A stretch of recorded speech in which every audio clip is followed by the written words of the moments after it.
नमस्कार शेतकरी मित्रांनो, मी राहुल परभणीकर टेक्नॉलॉजीमध्ये स्वागत करतो। तर पहा, आपण आज सध्या टरबूज पिकाच्या प्लॉटवर आहे आणि प्लॉट सेटिंग अवस्थेमध्ये तर इथे पाहू शकतो तुम्ही, आता सेटिंग चालू आहे।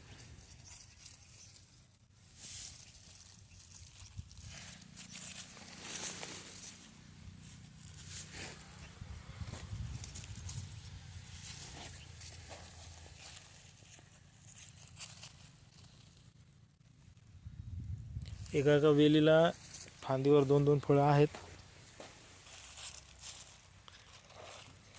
फळ साधारण चांगलं सुपारीच्या आकाराचं होत आहे। तरी अशा वेळेस मधमाशीची फार आवश्यकता असते। तर मधमाशी आकर्षणासाठी शेतामध्ये धने, मोहरी यासारखी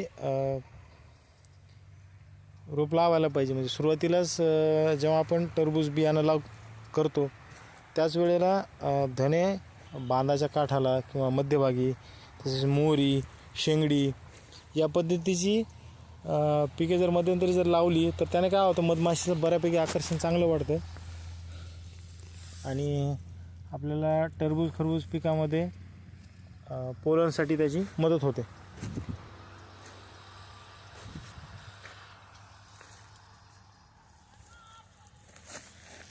या पिकाला क्रॅकिंग झालेली होती, तर यासाठी आपण महापीड कंपनीचं चिलेटेड कॅल्शियम एकरी अर्धा किलो आणि बोरॉन 1 किलो या पद्धतीने याला ट्यूबकचा डोस दिला, तर ही क्रॅकिंग कवर झालेली आहे। आणि जी क्रॅकिंग झाली त्यातनं बुरशीचा शिरकाव होऊन प्रादुर्भाव वाढू नये यासाठी आपण फवारणीतून रेडोमिल गोल्ड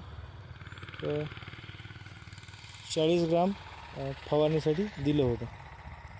तरी अशाच नवीन माहितीसाठी परभणीकर तंत्रज्ञानाला सबस्क्राईब करा, व्हिडिओला शेअर करा, लाईक करा। धन्यवाद।